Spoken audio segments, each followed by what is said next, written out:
오늘 116편도 누가 썼는지 언제 썼는지 기록은 없지만 이 나와 있는 단어들이나 이런 걸 보면 추측은 가능합니다. 그래서 많은 학자들이 두 사람으로 추측합니다. 하나는 다윗이었을 것이다. 왜냐하면 다윗이 압살롬의 반역 이후에 하나님께서 해결해 주신 것 때문에 하나님께서 그 감사함을 이렇게 표현했을 것이다. 때로는 히스기야였을 것이다. 히스기야가 그 죽음의 문턱까지 갔다가 하나님의 은혜로 15년 생명을 연장받고 썼을 것이다. 이렇게 보통 생각을 합니다. 그런데 이 시인이 쓴 단어들을 보면 지금 이 시인이 어떤 상황에 있는지 그리고 그 상황을 어떻게 극복해 나가는지를 우리가 볼 수 있는데 환난과 슬픔, 어려움, 또 사망, 눈물, 넘어짐, 고통, 죽음 이런 단어들을 쭉 쓴 것을 보면 이 시인이 지금 자기가 처한 환경이 어쩌면 그의 인생 가운데 가장 큰 위기와 고난 속에 있었던 모습인 것 같습니다. 만약에 저와 여러분이 이런 상황에 처했다면 우리는 어떻게 처신했을 것인가? 이 시인은 이런 상황에서 자기는 하나님을 찾고 의지해서 해결받았는데 우리는 그런 모습의 신앙생활을 하고 있는지, 그리고 또 이 시인은 자기가 응답받은 이후로 그냥 입 딱 닫고 마른 게 아니라 내가 그 하나님 앞에 모든 은혜를 무엇으로 보답할까? 이러면서 자기가 은혜를 보답하고 소원을 갚는 삶을 살겠다고 이렇게 고백하는데, 오늘 이 시편 기자를 보면서 나와 같은 점은 뭐고 다른 점은 무엇일까? 한번 생각해 보면서 말씀의 은혜를 나누고자 합니다. 먼저 첫째로 인생은 살다 보면 어려움이 다 올 수 있다는 거죠. 오늘 3절에 이렇게 표현합니다. 사망의 줄이 나를 두르고 스올의 고통이 내게 이르렀으므로 내가 환난과 슬픔을 만났을 때에. 우리 복음성가 이런 복음성가 있죠. 왜 나만 겪는 고난이냐고.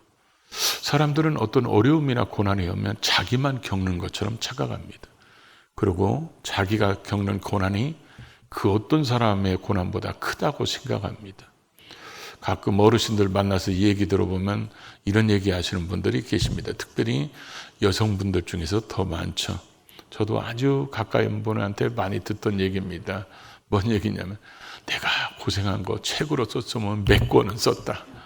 이런 분들 참 많이 계십니다.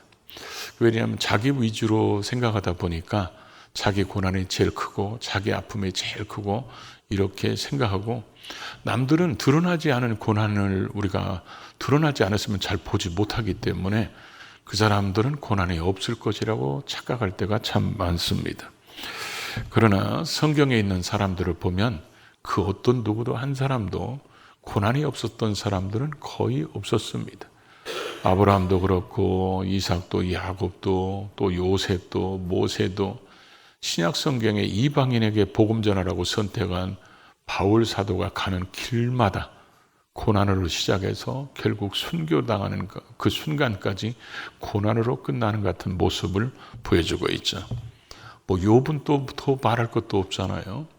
그러다 보니까 성경에는 고난, 아픔 이런 걸 안 겪은 사람이 없어요. 그러면 어떤 사람이 그러겠죠? 한 사람이 있다고. 누구요? 솔로몬. 솔로몬은 무지하게 편하게 사는 것 같아요. 그러죠? 아버지가 다 이루는 거 거의 누리기만 했지. 근데 솔로몬은 반면에 겉으로 드러나는 고난은 없었어요. 근데 제가 볼 때는 마음의 번민 고통은 누구보다 컸을 것 같은 사람이 솔로몬인 것 같아요. 왜냐하면 우리는 어려움과 역경이 있을지라도 하나님 바라보면서 잘 이겨나갈 수 있는데, 솔로몬은 그의 신앙을 보거나 그가 쓴 잠언을 보면 그렇게 살았고 그렇게 고백했던 솔로몬이 여자들 미혹과 꾀임에 빠져서 우상 신전을 만들 때 그의 마음이 편했을까요? 여자들의 꾀임에 빠져서 그 우상 신전에 들어가서 그 여자들과 같이 우상을 섬길 때 솔로몬 마음이 평안이 넘쳐났을 것 같아요? 전혀 그렇지 않았을 것 같아요. 그럴 때마다 하나님의 말씀이 계속 떠오르고 이러면 안 되는데 그러면서 아마 마음의 고통은 누구보다도 많이 겪었던 사람이 솔로몬이 아니었을까 이런 생각도 듭니다. 그런데 우리가 이런 아픔과 고난 속에 있을 때 우리는 보통 고난을 터널로 많이 비유하잖아요. 고난의 터널, 어둠, 갇힘, 답답함. 그러나 터널로 비유한 이유는 뭐예요? 반드시 끝이 있다는 겁니다. 언젠가는 끝이 있고 언젠가는 그 갇혔던 곳에도 나올 때가 있다는 거죠. 이 시인은 이렇게 표현합니다. 사망의 줄이 나를 두르고. 이 줄이라는 말은 원어를 보니까 정말 다양한 단어로 많이 번역되더라고요. 그러니까 만약에 그 다양한 단어로 번역된 대로 쓰면 이런 거예요. 사망의 고통이, 사망의 덫이, 사망의 속박이, 사망의 구속이, 때로는 사망의 그런 무리들이 이렇게 설명할 수 있어요. 그러니까 사망의 그것들이 나를 두르고 있다. 이 말의 의미는 지금 빠져나갈 수 있는 길이 없다는 얘기예요. 그러고 나서 스올의 고통이 내게 이르렀다. 이 사망의 고통, 이 사망의 줄 스올의 고통은 동의어로 쓰여진 것 같은데 여기서 스올은 뭘 얘기하냐면 무덤을 얘기하는 거예요. 그러니까 지금 무덤에 이르는 고통이 자기에게 왔다는 거예요. 그러면서 사망의 줄 스올의 고통이 내게 환난과 슬픔으로 만나게 됐다는 것입니다. 이 환난이란 말을 원어를 보니까 어떤 단어로 쓰이냐, 문자적으로는 뭐라 그러죠? 이걸 쬐미라고 그러나요? 그러니까 어떤 대상을 조여가지고 운신할 수 없게 만드는데 요걸 우리가 이렇게 표현하죠. 막 조여와가지고 숨을 쉴 수 없는 상태, 그것을 지금 환난이라고 성경은 표현되어 있어요. 그러니까 이 시인의 지금 상태는 아주 암담하고 자기 스스로는 어떤 구원의 길을 만들어낼 수 없는 그런 상황이었다는 것입니다. 그런 상황이 내게 이르렀고 내가 만나게 됐다. 이런 단어를 쓸 정도면 사망의 줄이와 나를 두르고 스올의 고통이 내게 왔다. 이 정도면 보통 세상 사람들은 어떤 생각을 먼저 떠오를까요? 이러면 보통 사람들은 이게 지금 뭔 얘기냐면 우리가 쉽게 표현하면 죽음 앞에 와 있다는 거거든요. 죽음 앞에 와 있으면 이 짓누르는 고통 속에서 빠져나갈 수 있는 길이 없다면 아마 그럴 거예요. 나 하나 죽으면 끝나지. 죽음으로써 끝낼 수밖에 없겠네. 이제는 다 틀렸네. 다 끝났네. 이거 다 거품이었네. 이러면서 아주 최악의 절망에 빠진 상태가 된 겁니다. 그러니까 이럴 때는 보통 사람들이 그래서 자살을 선택하고 그러잖아요. 길이 없다고 생각하기 때문에. 그런데 시인은 이런 상황에서 보통 사람들이 생각했던 것이 떠오른 게 아니고 시인은 뭐가 떠올랐어요? 하나님이 떠오르고 하나님이 생각났다는 것입니다. 그 하나님이 어떤 분인지, 그 하나님이 내게 어떻게 행하셨는지, 그러면서 그 하나님을 찾게 됐다는 거죠. 이게 신앙인의 모습이라는 것입니다. 저와 여러분의 삶 속에도 경제적인 사망과 수월 같은 이런 일들이 찾아올 수 있고, 때로는 질병의 이런 사망과 수월 같은 일들이 찾아올 때도 있고, 때로는 앞길이 막막해서 이런 상태의 모습이 될 수도 있다는 거죠. 어쩌면 너무 견디기 힘든 이런 상태가 될 때 하나님은 우리에게 이렇게 표현하십니다. 내게로 와라. 나한테 구해라. 나를 찾으라. 환난 날에 나를 부르라. 내가 너를 건지리니. 그랬잖아요.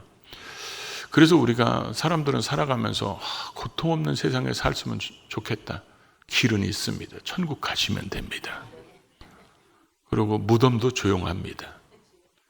그 얘기는 천국이나 무덤 빼놓고는 이 땅에 살아있는 숨쉬는 모든 존재는 고난과 역경, 아픔이 다 올 수 있다는 거죠.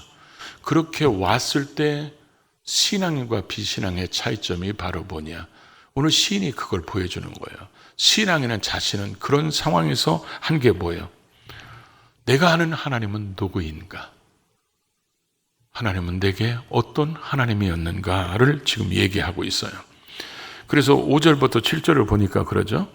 여호와는 은혜로우시며 의로우시며 우리 하나님은 긍휼이 많으시도다. 여호와께서는 순진한 자를 지키시나니 내가 어려울 때 나를 구원하셨도다. 내 영혼아 내 평안함으로 돌아갈지어다. 여호와께서 너를 후대하심이로다. 이 시인은 자기가 지금까지 경험한 하나님은 은혜로우신 하나님이라는 거, 의로우신 하나님이고 긍휼이 많으시고 순진한 자를 지키시는 하나님이고 평안함으로 돌아가게 하시는 하나님이고 어려울 때 구원해 주시는 하나님이고 특별히 후대하시는 하나님이라고 써 있어요. 후대하시는.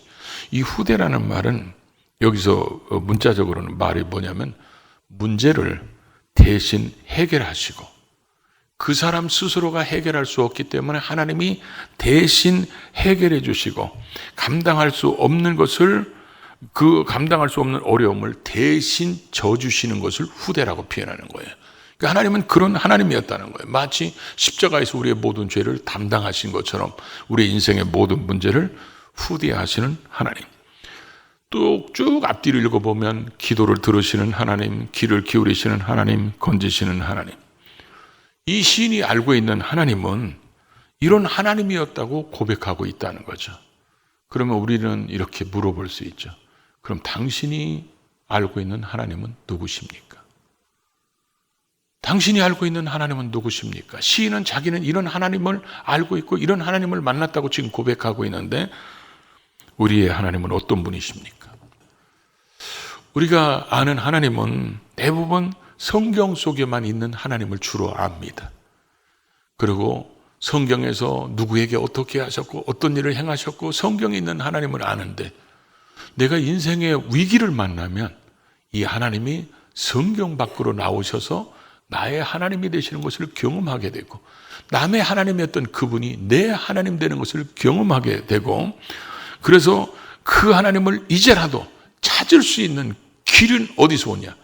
지식이라도 알고 있어야 찾는 거예요.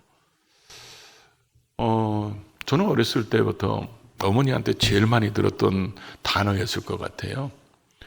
집에서 막 뛰어놀고 그러면 어머니가 교회 가서 놀아라. 그러면 늘 교회로 갑니다. 그 교회는 우리에게 예배의 공간도 됐지만 우리의 놀이터도 됐어요. 그래서 교회 밖에서 막 뛰어놀고 막 그런 것도 하다가 옛날 시국 교회는 전부 다 마룻바닥으로 돼 있잖아요. 그러다 보니까 거기 방석 가지고 노는 재미가 정말 쏠쏠합니다.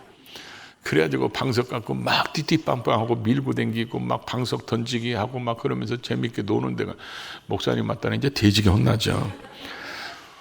그런데 그래서 어렸을 때부터 모태신앙으로 자라서 들었던 하나님은 내가 만난 적이 없었어요.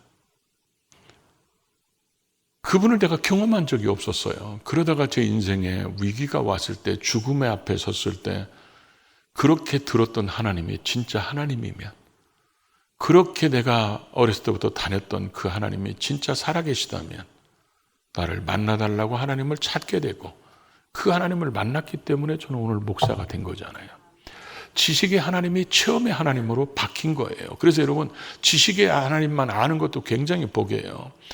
우리가 주일학교 아이들에게 관심을 갖고 어렸을 때부터 신앙의 조기 교육이 왜 필요하냐? 컸을 때는 말 더럽게 안 듣잖아요. 그러니까 어렸을 때부터 아이들을 모태신앙으로 잘 만들고 어렸을 때부터 신앙으로 잘 가르치면 물론 우리가 얘들이 중고등부 다니고 대학교 들어갔을 때 뺏길 수 있어요. 세상의 죄악에 뺏길 수 있습니다. 그러나 저는 분명히 확신합니다. 반드시 돌아옵니다. 탕자가 돌아오시 반드시 돌아오고 그런 저는 증인이잖아요. 그리고 제가 지금까지 수억 많은 사람들을 예수를 영접하고 그들이 천국 가게 이렇게 예수 그리스도의 복음을 전했는데 그 중에 대부분은 주일학교를 다녔던 사람들이에요. 그들이 주일학교 때 그렇게 중고등부까지 열심히 다녔다가 이제 죽음 직전까지 수십 년 동안 교회를 안 다녔어도 하나님께서 그들을 마지막 순간에 부르셔서 예수를 영접하고 돌아가시는 분들을 정말 많이 만났어요. 그렇기 때문에 여러분 우리가 어렸을 때 아이들에게 신앙으로 잘 가르쳐서 그들이 끝까지 주님 잘 섬기면 좋겠죠. 그러나 그렇지 않을지라도 지식으로만 아는 하나님일지라도 그들의 인생의 위기 속에서 그들은 하나님 앞으로 돌아올 수 있는 기회가 만들어질 수 있다는 거죠. 그렇기 때문에 절대로 우리는 포기해서는 안 되고 끝까지 기도해야 된다는 거죠. 그래서 이 시편 기자는 자기가 만난 하나님은 내가 아는 하나님은 이런 하나님이야. 그러니까 이 하나님을 자기가 어떻게 해야 돼요? 차지해야 되는 거예요. 하나님을 활용하는 거예요. 말이 좀 그렇지만 하나님을 활용해야 돼. 지난번에 제가 저희 아들이 갑자기 그러는 거예요. 저한테 미국에 이제 신학대학원에 들어가기 전에 자기가 3일 동안 금식 기도원에 가서 기도하고 신학대학원 가서 공부하겠다고. 그래서 어디로 갔으면 좋겠냐는 거예요.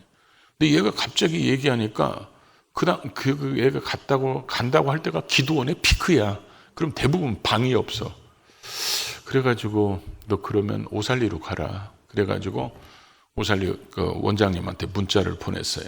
뭐라고 썼냐면 지인 찬스 활용하려고 문자 보냅니다.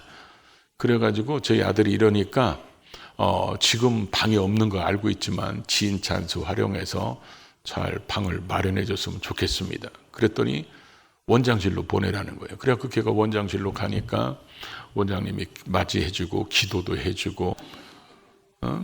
근데 우리는 사람들이 가끔 뭐 평상시에 같으면 지인 찬스 쓰지 않아도 되죠. 공간이 방들이 있으니까. 근데 힘들고 어려울 때는 지인 찬스는 그런 때 쓰는 거잖아요. 때로는. 근데 지금 이 시편 기자는 뭐라고 표현하냐면 말로 바꾸면 그런 거예요. 내가 아는 하나님은 이런 하나님이야. 그런데 내게 위기가 왔어. 그래서 자기는 지하 찬스를 썼다는 거예요. 내가 아는 하나님을 찬스로 썼다는 거예요. 그래서 그 하나님 앞에 자기가 기도했다는 것입니다. 그래서 내가 여호와의 이름으로 기도하기를 여호와여 주께 구하오니 내 영혼을 건지소서. 그러면서 자기가 하나님을 그렇게 활용했다는 것입니다. 왜냐하면 그게 내가 인생의 위기 속에 오니까 내 스스로 해결할 수 없으니까 지인 찬스를 쓰잖아요. 보통 사람들은. 그런데 우리는 신앙인이기 때문에 지하 찬스를 쓰는 거예요. 내가 아는 하나님이 이 상황 속에서 나를 도우셔야 된다고 그 하나님을 찾았다는 것입니다. 하나님은 성경에 그러잖아요. 너 알잖아. 너 나 알잖아. 내가 너를 얼마나 사랑하는지, 네가 얼마나 어려움 속에서 나한테 기도하기를 원하시는지, 내가 얼마나 네가 돌아오기를 기다리고 있는지. 나는 내 영혼을 음부에서 건질 수 있어. 수월의 고통에서 건질 수 있고, 환난과 고통에서 건질 수 있고, 내 눈에서 흐르는 그 눈물 속에서 너를 건질 수 있고, 내 넘어짐에서 내가 너를 건질 수 있는 하나님이야. 그러니까 자기는 하나님 앞에 그 지하 찬스를 써가지고 기도했다는 것입니다. 그래서 이 지하 찬스를 쓸 때는 조건이 있어요. 그게 뭐냐? 반드시 믿고 구해야 된다는 거예요. 그 자기는 믿고 구한다는 거예요. 그래서 사람들이 네가 그런 상태에서 기도한다고 그게 해결되냐? 그런 상황에서 그거는 하나님이라고도 할 수 없겠다. 이렇게 할지라도 나는 그 하나님을 굳게 믿었다는 것입니다.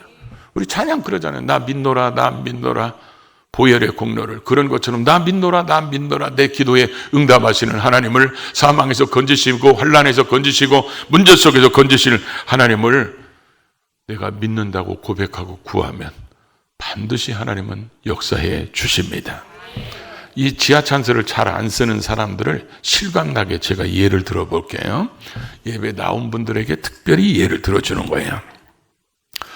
여러분 좋아하시는 걸로 예를 들어야 사람들이 아멘을 잘하시더라고. 보니까 자기 아버지가 돌아가시면서 유산을 1,000억을 주었죠. 유언장이 공개되고 그래가지고 통장을 주고 그 다음에 비밀번호도 주고 다 주어졌어. 그러니까 이 돈을 갖다 이제 카드도 다 주어지니까 내가 찾아다 쓰기만 하면 돼. 근데 요 아들이 영양실조로 굶어 죽었대요. 그럼 이 아들이 어떤 사람이야? 미련, 곰탱이, 바보, 아마 여러분들은 수백 가지 말을 다 동원해서 공격할 거예요. 옆에 분 한번 쳐다봐요. 이게 아무래도 그 집 얘기하는 것 같다고. 아니 왜 활용을 안 하는 거예요? 하나님은 나를 활용하라고 지금 말씀하시잖아요. 구하라 그러면 주실 것이요. 찾으라 그러면 찾을 것이요. 두드리라 그러면 열릴 것이고. 이 시편 기자가 지금 4절에 그냥 내가 여호와 이름으로 구했다는 거예요. 근데 예수님이 또 뭐라고 그랬어요? 너희가 요한복음 14장 14절에 내 이름으로 무엇이든지 구하든지 내가 시행하리라. 안 믿으니까 15장 7절에도 그렇잖아요. 너희가 내 안에 거하고 내 말이 너희 안에 거하면 너희가 무엇이든지 원하는 대로 구하면 시행하리라. 그러니까 여호와의 이름으로 기도하면, 예수의 이름으로 기도하면 해주시겠다고 말씀하고 있다는 거죠. 그래서 여러분 이 지하 찬스를 잘 활용할 수 있기를 바랍니다. 그러면 우리에게 그런 하나님이 해결해 주신 것 때문에 우리에게는 뭐가 생기냐?